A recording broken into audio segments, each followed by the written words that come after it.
organic, unpredictable, unknown, lovely, beautiful, a sense of fulfillment.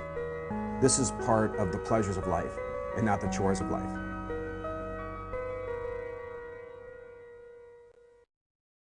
On this edition of Daily Iowan TV, life for veterans at the UI is about to get better. We'll give you a look at a one-of-a-kind program coming to campus. And are you ready for Hillary? Some students are. Learn about a pro-Hillary Clinton presidential run. And in sports, Fran McCaffrey received some good news for his 2015 squad. All that and more next. Daily Iowan TV is ready to go.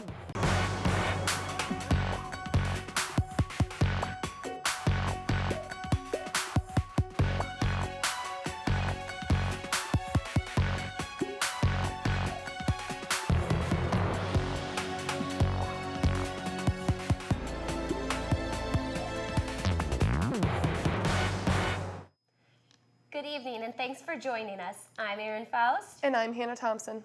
A one-of-a-kind program is starting off here at the UI, and student veterans will reap the benefits. Gabriella Dunn looked into the program. After years of planning, a new student veteran program is getting up and running here at the University of Iowa.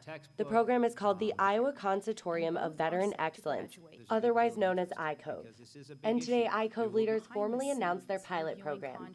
And it's designed for catering to student veterans who are transitioning back into civilian life. Because that's the hardest thing, you know, when you give up, you've already put 4 years, 6 years, 20 years in another career, and then you have to come, go to school, and you're going to spend another 2 or 4 years working towards something else. The ICOVE project is the first of its kind, so the UI hopes to lead the way on future student veteran services. And the work that's going on here at Veteran Services has already attracted so much attention that 15 other schools have contacted the university with interest in the ICOVE program. One student veteran, Michael Considine, said although veterans share common understanding of one another, individuality is still highly important. I've seen a ton of different veterans here on campus, and none of them are the same. Considine says ICOVE will bring a unique approach to student veteran services. For more on the ICOVE incentive, check out the pages of Tuesday's Daily Iowan. 5 Iowa businesses failed alcohol compliance checks on Friday. The Iowa City Eagles Club, Colonial Lanes, Bread Garden Market, Cactus, and Iron Hawk all had employees who sold alcoholic beverages to underage customers who were working with undercover cops. 23 businesses refused to sell to the underage patrons.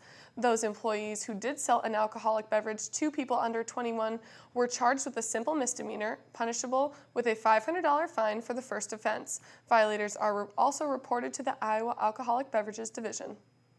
An Iowa City woman racked up not 1, but 2 OWI charges on Sunday. Madonna Bollinger was arrested at 12:24 a.m. after police responded to a report of reckless driving. She was released around 9 hours later after blowing a blood alcohol content level of .206. Police then received reports of another drunk driver around 7:45 p.m. When authorities arrived, they found Bollinger in the parking lot of a liquor store when she then blew a .177. Bollinger is in the Johnson County Jail and a $10,000 cash-only bond. While most students' work is limited to a classroom setting, some UI students are making a real-world impact on the future of a parcel of land in Mount Pleasant. In this real estate course taught by financial lecturer John Gallo, students created a vision for the development of this vacant 10-acre area. It was requested initially by the owner of the land, but it's pretty much evolved more to helping the city solve some of their affordable housing issues. Students analyzed cost estimates, growth projections, and weighted various economic factors to determine the highest development potential for the region. Some people were in charge of demographics, other people were in charge of retail analysis, and then we went through each various type of property usage.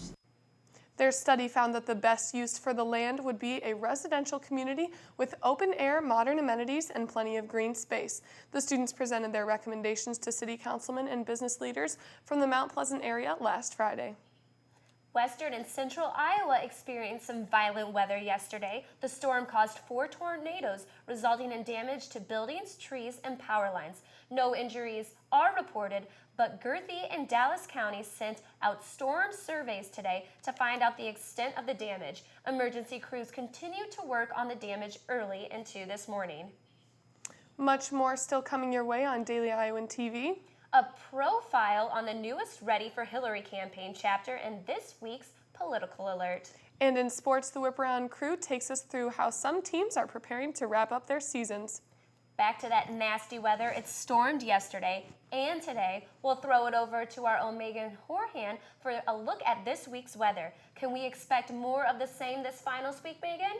Thanks, guys. It was pretty gloomy and gross today, and unfortunately, sunshine is not in our future this week. Tomorrow morning we'll start out with 52 degrees with partly cloudy skies.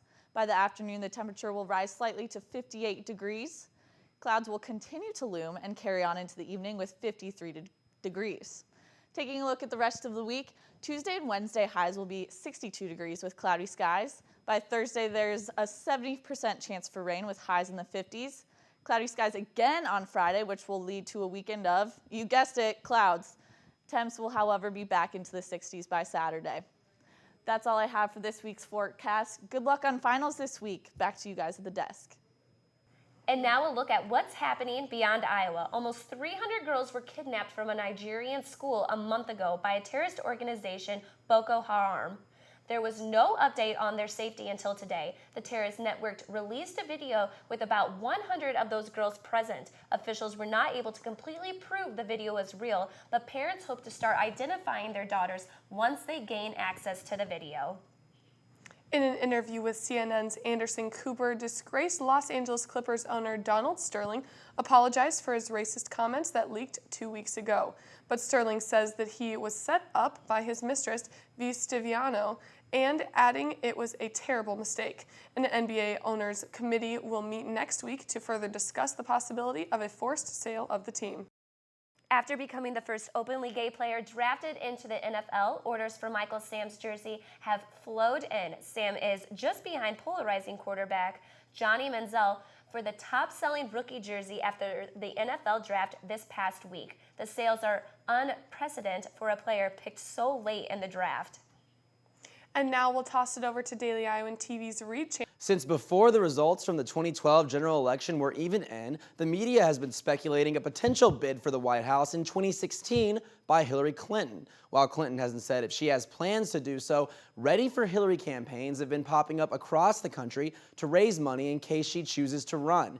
Now the UI is seeing its own group of students claiming they're ready for Hillary. Our own Stefan Duran has the story. As many people look into future politics, they may see this woman as the new face of the nation. And a group of Iowa Students for Hillary is starting to raise awareness for her possible 2016 campaign. She hasn't announced her candidacy yet, but part of the goal of Ready for Hillary is to encourage her to run by creating a base work for her and laying the foundation for her campaign should she run. This section of the nationwide group has found a home on Iowa's campus. Through many Clinton goodies and informational events, the group is trying to gain Democratic support as soon as they can. We have the midterms coming up in the fall, and so Students for Hillary is going to be focusing a lot on helping to get more Democrats elected in that midterm, because obviously the more Democrats we have in the Congress, the easier Hillary's job is going to be come 2016. And for some Clinton supporters, they feel she won't have any problem getting the nomination. I'm pretty sure it's unanimously ready for Hillary. So many senators and influential Democrats have already lined up behind her, already endorsing her 2 years out. So I think people are very excited for her. And organizers are hoping their ruthless support will eventually push Clinton in the right direction. And she hasn't shut us down yet. And so we're thinking that's a very good sign. We're thinking that bodes very well for the odds of her running come 2016. So we have a very, very positive outlook so far. Thanks, Reed. Some good news for the Iowa men's basketball team coming up earlier today. That's right, Aaron. We'll toss it over to our own Daily Iowan TV sports studio to Alyssa Bergamini and Rachel Bedell for what's happening with McCaffrey's squad. Hey guys, and welcome to the Daily Iowan TV sports studio. Alongside Rachel Bedell, I'm Alyssa Bergamini. We'll hand things over to our whip round crew in just a bit. But first, Fran McCaffrey lands himself a recruit. Today, high school recruit Andrew Fleming took to Twitter to announce that he committed to play for McCaffrey squad.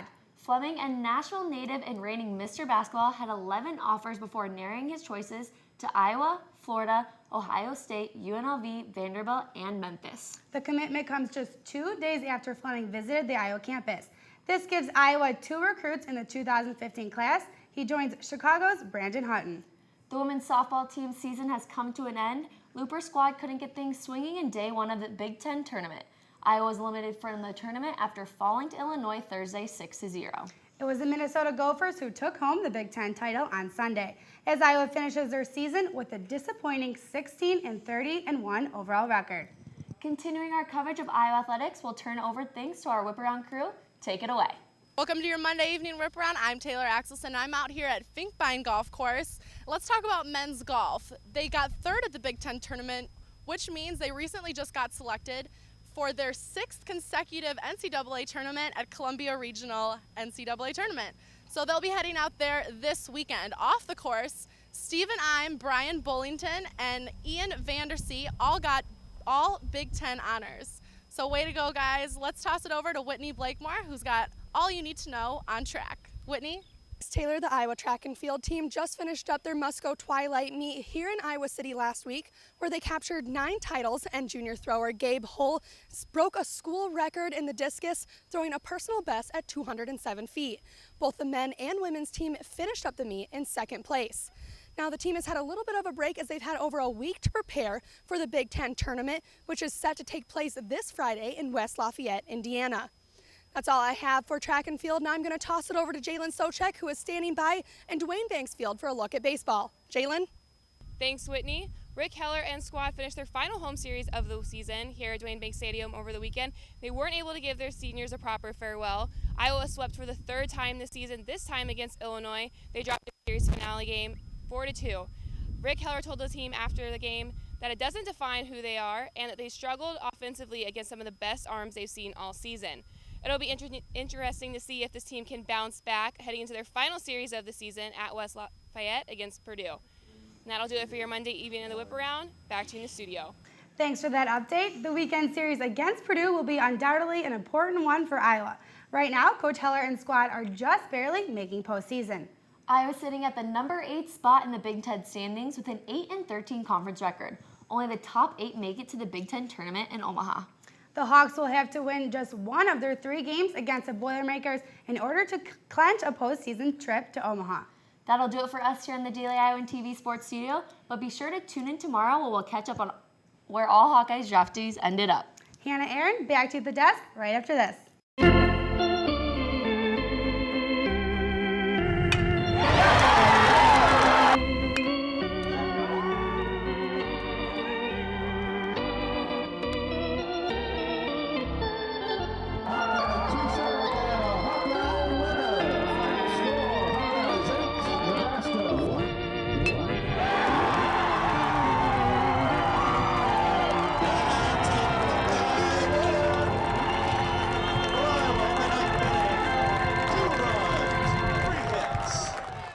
Alyssa. Only with Daily Iowan TV can you get a sneak peek into tomorrow's pages of the Daily Iowan.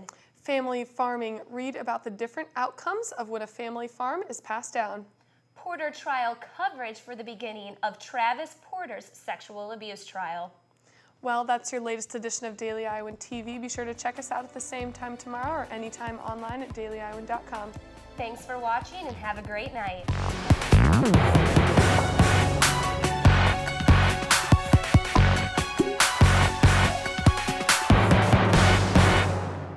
Iowa SJMC. Want a major that'll take you somewhere?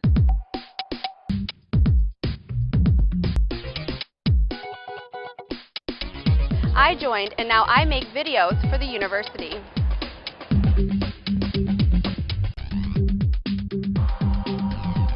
I joined and now I work for the most trusted news source in America. SJMC.